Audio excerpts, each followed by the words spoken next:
At ang Panginoon ay nagsalita kay Moises at kay Aaron sa lupain ng Ehipto na sinasabi, "Ang buwang ito'y magiging sa inyo'y pasimula ng mga buwan. Siyang magiging unang buwan ng taon sa inyo. Salitain ninyo sa buong kapisanan ng Israel na inyong sabihin, sa 10 araw ng buwang ito ay magsisikuha sila sa ganang kanila, bawat lalaki, ng 1 kordero, ayon sa mga sangbahayan ng kani-kanilang mga magulang, 1 kordero sa bawat sangbahayan. At kung ang sangbahayan ay napakakaunti upang kumain ng 1 kordero, ay siya nga at ang kanyang malapit na kapitbahay ay magsasalo-salo sa isa, ayon sa bilang ng mga tao. Ayon sa bawat tao na kumakain, gagawin ninyo ang pagbilang sa kordero. Ang inyong korderong pipiliin ay yaong walang kapintasan, 1 lalaki, na iisahing taon, inyong kukunin sa mga tupa o sa mga kambing. At inyong aalagaan hanggang sa 14 na araw ng buwang ito, at papatayin ng buong kapulungan ng kapisanan ng Israel sa paglubog ng araw. At kukuha sila ng dugo niyan, at ilalagay sa 2 haligi ng pinto at sa itaas ng pintuan, sa mga bahay na kanilang kakainan. At kanilang kakanin ang laman sa gabing yaon na inihaw sa apoy, at tinapay na walang lebadura, kakanin nilang kaulam ng mapapait na gulay.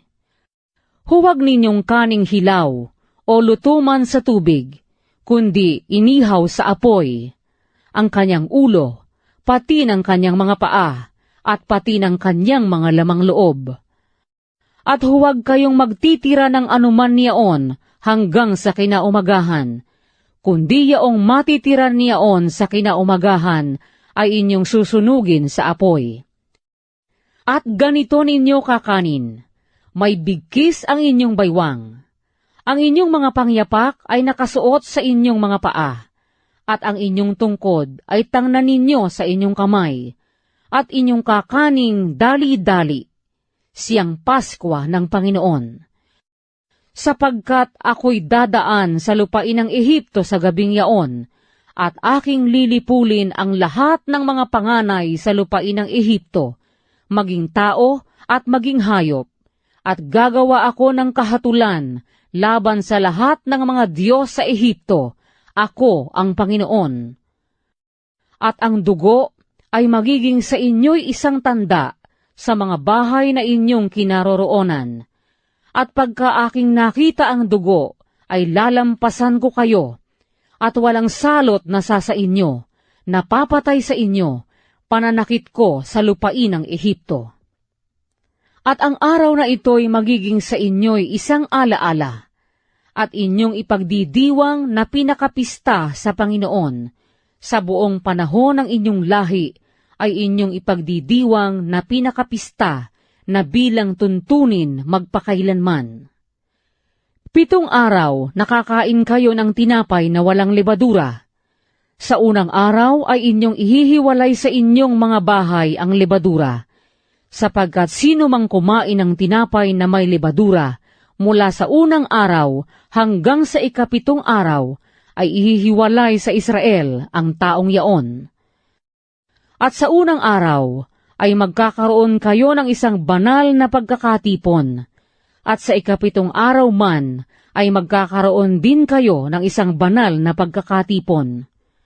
Walang anumang gawa na gagawin sa mga araw na iyan, liban na yaong nararapat kanin ng bawat tao, na siya lamang maaaring gawin ninyo. At inyong ipangingilin ang pista ng tinapay na walang lebadura. Sapagkat sa araw ring ito, kinuha ko ang inyong mga hukbo sa lupain ng Ehipto. Kaya't inyong ipangingilin ang araw na ito sa buong panahon ng inyong lahi, na bilang tuntunin magpakailanman. Sa unang buwan, ng 14 na araw ng buwan, sa paglubog ng araw, ay kakain kayo ng tinapay na walang lebadura, hanggang sa 21 araw ng buwan, sa paglubog ng araw. 7 araw na walang masusumpungang lebadura sa inyong mga bahay, sapagkat sino mang kumain niyaong may lebadura, ay ihihiwalay sa kapisanan ng Israel ang taong yaon, maging taga-ibang lupa o maging ipinanganak sa lupain. Huwag kayong kakain ng anumang bagay na may lebadura. Sa lahat ng inyong mga tahanan ay kakain kayo ng tinapay na walang lebadura. Nang maggagayoy, ipinatawag ni Moises ang lahat ng matanda sa Israel at sinabi sa kanila, "Kayo'y lumabas at kumuha kayo ng mga kordero ayon sa inyong sambahayan at magpatay kayo ng kordero ng Paskwa. At kayo'y kukuha ng isang bigkis na hisopo at inyong babasain sa dugo na nasa palanggana at inyong papahira ng dugo na nasa palanggana ang itaas ng pinto at ang 2 haligi ng pinto, at sino man sa inyo ay huwag lalabas sa pinto ng kanyang bahay hanggang sa kinaumagahan. Sapagkat ang Panginoon ay daraan upang sugatan ang mga Ehipsyo, at pagkakita niya ng dugo sa itaas ng pinto at sa 2 haligi ng pinto, ay lalampasan ng Panginoon ang pintong yaon, at hindi niya papayagan ang manunugat ay pumasok sa inyong mga bahay na sugatan kayo. At inyong ipangingilin ang bagay na ito, na pinakatuntunin sa iyo at sa iyong mga anak magpakailanman. At mangyayaring pagdating ninyo sa lupain na ibibigay sa inyo ng Panginoon, gaya ng kanyang ipinangako, ay inyong tutuparin ang paglilingkod na ito. At mangyayaring pagsasabi sa inyo ng inyong mga anak, ano ibig ninyong sabihin sa paglilingkod na ito? Na inyong sasabihin, siyang paghahain sa Paskwa ng Panginoon, na kanyang nilampasan ang mga bahay ng mga anak ni Israel sa Ehipto, nang kanyang sugatan ang mga Ehipsyo, at iniligtas ang aming mga sangbahayan, at ang bayan ay nagyukod ng ulo at sumamba. At ang mga anak ni Israel ay yumaon, at ginawang gayon, kung paanong iniutos ng Panginoon kay Moises at kay Aaron, ay gayong ginawa nila. At nangyari, sa hating gabi, na nilipol ng Panginoon ang lahat ng mga panganay sa lupain ng Ehipto, mula sa panganay ni Faraon na nakaluklok sa kanyang luklukan, hanggang sa panganay ng bilanggo na nasa bilangguan, at lahat ng panganay sa mga hayop. At si Faraon ay bumangon sa kinagabihan, siya at lahat ng kanyang mga lingkod, at lahat ng mga Ehipsyo, at nagkaroon ng isang malakas na hiyawan sa Ehipto, sapagkat walang bahay na di mayroong isang patay. At kanyang tinawag si Moises at si Aaron sa kinagabihan, at sinabi, "Kayo'y bumangon, umalis kayo sa gitna ng aking bayan, kayo at 10 ng mga anak ni Israel, at kayo'y yumaong maglingkod sa Panginoon, gaya ng inyong sinabi. Dalhin ninyo, kapwa, ang inyong mga kawan, at ang inyong mga bakahan, gaya ng inyong sinabi, at kayo'y yumaon, at pagpalain din naman ninyo ako." At pinapagmadali ng mga Ehipsyo ang bayan, na madaling pinaalis sila sa lupain, sapagkat kanilang sinabi, "Kaming lahat ay patay na." At dinala ng bayan ang kanilang masa bago humilab, na nababalot ang kanilang mga masa sa kani-kanilang damit, sa ibabaw ng kani-kanilang balikat.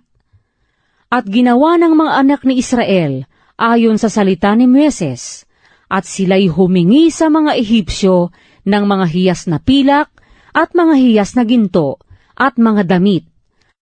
At pinagbiyayaan ng Panginoon ang bayan sa paningin ng mga Ehipsyo, anupat ibinigay sa kanila anumang hingin nila, at kanilang hinubaran ang mga Ehipsyo. At ang angka ni Israel ay naglakbay mula sa Rameses hanggang sa Sukot, na may 600,000 lalaki na naglakad, bukod pa ang mga bata. At isang karamihang sama-sama ang sumampari namang kasabay nila, at mga kawan at mga bakahan na napakaraming hayop. At kanilang nilutong mga munting tinapay na walang libadura ang masa na kanilang kinuha sa Ehipto, sapagkat hindi pa humihilab, sapagkat sila'y itinaboy sa Ehipto, at hindi sila nakatigil o nakapaghandaman ng anumang pagkain. Ang pakikipamayan nga ng mga anak ni Israel na ipinakipamayan nila sa Ehipto ay 430 taon. At nangyari, sa katapusan ng 430 taon, ng araw ding yaon ay nangyari na ang lahat ng mga hukbo ng Panginoon ay umalis sa lupain ng Ehipto. Ito ay isang gabing pangingilin sa Panginoon dahil sa paglalabas niya sa kanila sa lupain ng Ehipto. Ito ay yaong gabi ng Panginoon na ipangingili ng lahat ng mga anak ni Israel sa buong panahon ng kanilang lahi. At sinabi ng Panginoon kay Moises at kay Aaron, ito ang tuntunin sa Paskwa. Walang sino mang taga-ibang lupa nakakain niyaon. Datapwat ang alipin ng bawat lalaki na nabili ng salapi. Pagkatuli sa kanya'y makakakain nga niyaon. Ang nakikipamayan at ang alilang binabayaran ay hindi kakain niyaon. Sa isang bahay kakanin, huwag kang magdadala ng laman sa labas ng bahay. Nisisira kayo ng kahit isang buto niyan. Ipangingili ng buong kapisanan ng Israel. At pagka ang isang taga-ibang lupa ay makikipamayang kasama mo, at mangingili ng Paskwa sa Panginoon, ay tuliin lahat ang kanyang mga lalaki, at saka siya lumapit at ipangilin, at siya'y magiging parang ipinanganak sa lupain ninyo. Datapwat sino mang dituli ay hindi makakakain niyaon. Isang kautusan magkakaroon sa ipinanganak sa lupain at sa taga-ibang bayan na nakikipamayang kasama ninyo. Gayon ginawa ng lahat ng mga anak ng Israel, kung paanong iniutos ng Panginoon kay Moises at kay Aaron, gayon nila ginawa. At nangyari, ng araw ding yaon, na kinuha ng Panginoon ang mga anak ni Israel sa lupain ng Ehipto, ayon sa kanilang mga hukbo.